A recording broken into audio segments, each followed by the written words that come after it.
महाराष्ट्र की उद्धव सरकार में कितने घोटाले हुए इसका अभी अंत होता नहीं दिख रहा है।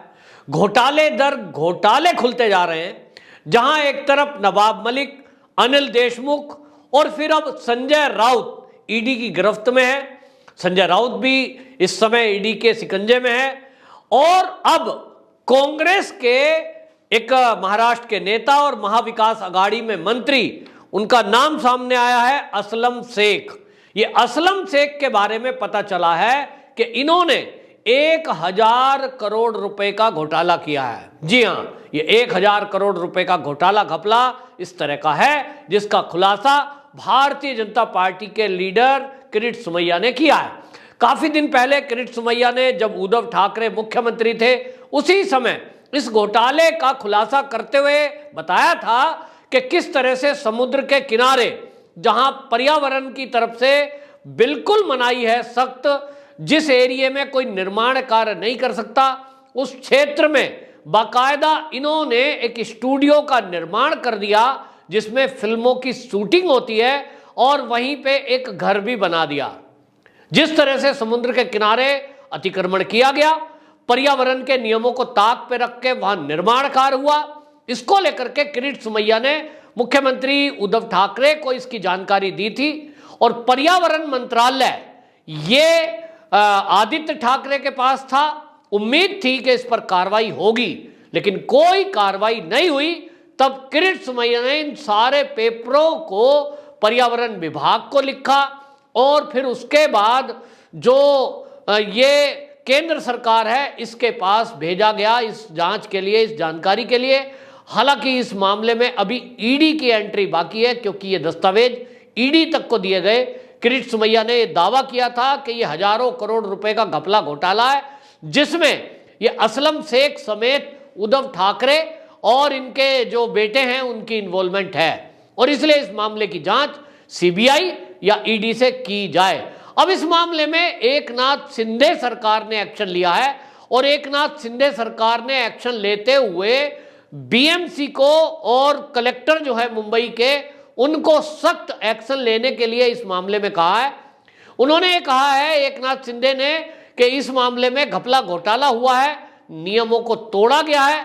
पर्यावरण के लिए जो टर्म एंड कंडीशन है, जो नियम है, जिस क्षेत्र में समुद्र के किनारे कोई आप निर्माण का कार्य नहीं कर सकते, वहां नियमों को ताक पे रखकर एक स्टूडियो का निर्माण कर दिया गया, जो जहां जमीन पर अतिक्रमण किया गया, और वो जो सारा निर्माण है वो 1000 करोड़ रुपए का घोटाला है। यानी इसमें भी रिश्वत खाई गई, इसमें भी घोटाला हुआ। और अब एकनाथ शिंदे जो कि मुख्यमंत्री हैं, उन्होंने इस मामले की जांच के आदेश दिए। साथ ही बीएमसी को यह कहा है कि ये जो 1000 करोड़ रुपए की जमीन है इसे मुक्त कराया जाए, जो निर्माण है उसको गिराया जाए और तत्काल इस पर बुलडोजर चलाया जाए। यानी योगी जी का मॉडल अब महाराष्ट्र में भी लागू होगा, ये एकनाथ शिंदे के इस फैसले से जाहिर हो गया है। लेकिन सवाल यह है कि उद्धव ठाकरे की सरकार में आखिरकार चल क्या रहा था। नवाब मलिक, जो कि आप देखिए अल्पसंख्यक कल्याण मंत्री थे, वो घपला कर रहे थे। ईडी ने उनके बारे में जब पता किया, और पता चल रहा है कि जो आतंकवादी हैं, जो बम ब्लास्ट के दोषी हैं, जो दाऊद इब्राहिम के गुर्गे हैं, उनसे वो जमीन खरीद रहे थे, और जमीन भी खरीद रहे थे 20 लाख रुपए देकर 300 करोड़ की। अब आप समझ सकते हैं, मतलब वो कहते हैं साहब 300 करोड़ आज कीमत हुई, उस समय 3 करोड़ थी। अगर 3 करोड़ भी मान लें तो 20 लाख में 3 करोड़ का सामान आपको मिल रहा है, जमीन आपको मिल रही है। क्यों?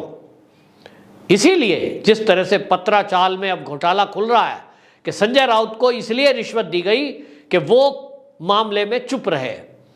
जो पीड़ित लोग हैं, गरीब आदमी हैं, उनकी आवाज को ना उठाए, इसकी एवज में उनको पैसा दिया गया। तो इसी तरह नवाब मलिक को, कि बम ब्लास्ट के दोषी हैं, उनके बारे में आपको कुछ नहीं बोलना है, और उनकी जो जमीन है, जो बिल्डिंग है, उसको आप औने पौने दाव में ले लो। जो वो कहते हैं भागते भूत की लंगोटी हाथ आ जाए, तो उन्होंने कहा कि ठीक है, हमारी जमीन ये जा ही रही है, मोदी सरकार ने कानून बदल दिया है, तो हमें तो फ्री में छोड़नी पड़ेगी। नवाब मलिक जी अगर 20 लाख दे रहे हैं तो यही बहुत है। लेकिन नवाब मलिक जी जानते थे कि 20 लाख देकर 3 करोड़ का जमीन का सौदा हो रहा है, इसकी एवज में उन्हें कुछ करना पड़ेगा। क्या किया ये अलग विषय है, लेकिन फिलहाल वो जेल में है। अनिल देशमुख को देखेंगे तो अनिल देशमुख ने पुलिस के जरिए कमाई शुरू की। अधिकारियों को ये कहा गया कि आप किसी भी तरह से 100 करोड़ रुपया महीने का जुटाओ। वो कैसे जुटाएंगे? तो जो अवैध धंधे करने वाले हैं, जो बार संचालक हैं, जो होटल के चलाने वाले हैं, कोविड के टाइम में उनको छूट दी गई नियमों को ताक पे रख के, और उसकी एवज में मोटा पैसा वसूला गया। अपराध हुए, हत्याएं हुई, लूट हुई और उसमें कमीशन खोरी हुई, जिसके कारण से कोई खुलासे उस समय नहीं हुए। यहाँ तक कि जो उद्योगपति हैं, जो व्यापारी हैं, उनका उत्पीड़न किया गया।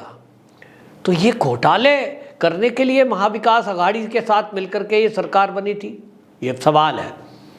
उद्धव ठाकरे ने इसलिए बीजेपी का साथ छोड़ दिया था क्योंकि उनको लग रहा था कि बीजेपी के साथ अगर सरकार में रहेंगे तो खुलकर कमाने का मौका नहीं मिलेगा। तो जनता अब ये कह रही है कि अब जब सरकार बदली है तो ये असलम शेख का 1000 करोड़ रुपए का जो घोटाला है, इस पर बुलडोजर चलेगा, लेकिन इसकी कमीशन कहां कहां गई इसका भी पता एकनाथ शिंदे को लगाना चाहिए। हालांकि एकनाथ शिंदे शिवसेना के ही हैं और वो अभी तक जो देखने में आ रहा है वो उद्धव ठाकरे, आदित्य ठाकरे और इनके खिलाफ कोई एक्शन नहीं ले रहे हैं। शायद वो शिवसैनिकों को ये संदेश देने की कोशिश कर रहे हैं कि चलो भाई, उद्धव ठाकरे जी बाला साहब ठाकरे जी के बेटे हैं, आदित्य ठाकरे उनका पोता है, तो मैं उनके खिलाफ कुछ नहीं करूंगा।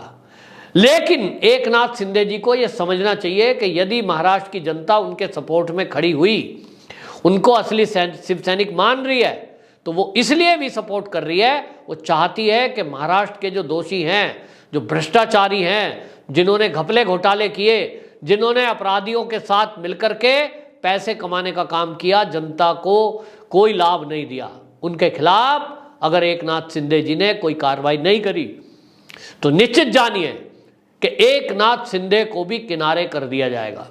यानी ऐसा नहीं है कि आप सरकार में मुख्यमंत्री बन गए, अब आपके ऊपर जिम्मेदारी है, तो आपको पक्ष और विपक्ष नहीं देखना है।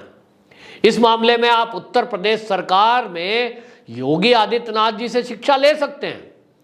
पहले उनके 2 मंत्रियों के खिलाफ केस दर्ज हुए और वो केस कोर्ट में चले, कोर्ट से सम्मन हुआ और उनको सजा हो रही है।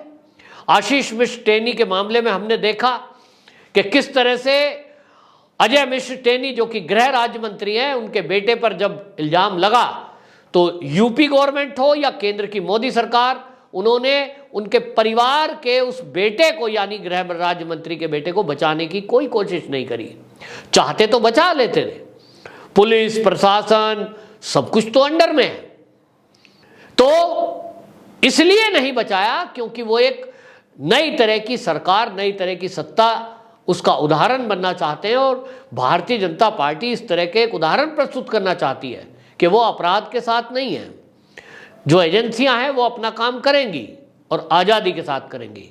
एकनाथ शिंदे जी को भी ये विचार करना होगा कि जितने भी घपले घोटाले ये बीजेपी के नेताओं ने खोले हैं, चाहे वो देवेंद्र फडणवीस ने खोले हैं, चाहे वो नारायण राणे जी ने खोले हैं, फिर चाहे वो किरीट सोमैया ने खोले हैं, उनके खिलाफ अगर केंद्रीय एजेंसियां ही सारी कार्रवाई करेंगी तो आपको महाराष्ट्र में मुख्यमंत्री बनाकर जो बिठाया है भारतीय जनता पार्टी ने, इसका आप असर समझ रहे हैं।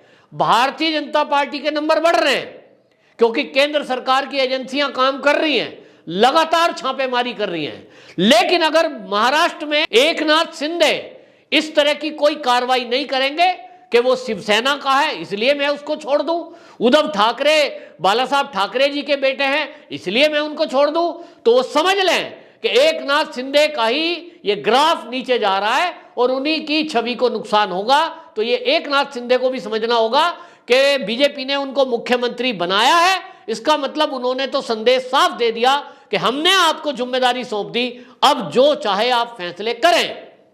एकनाथ शिंदे अगर असमंजस में रहेंगे और फैसले लेने में वो पक्षपात करेंगे या संकोच करेंगे तो एकनाथ शिंदे आज मुख्यमंत्री हैं, लेकिन 2.5 साल बाद जनता उनसे पूछेगी कि आपने उद्धव ठाकरे की सरकार में जिन लोगों ने भ्रष्टाचार किया, सुशांत सिंह राजपूत की हत्या के लिए जो दोषी है उनके साथ क्या किया, और जो ये वसूली कर रहे थे उन वसूली करने वाले अफसर, पुलिसकर्मी और बाकी के साथ क्या किया।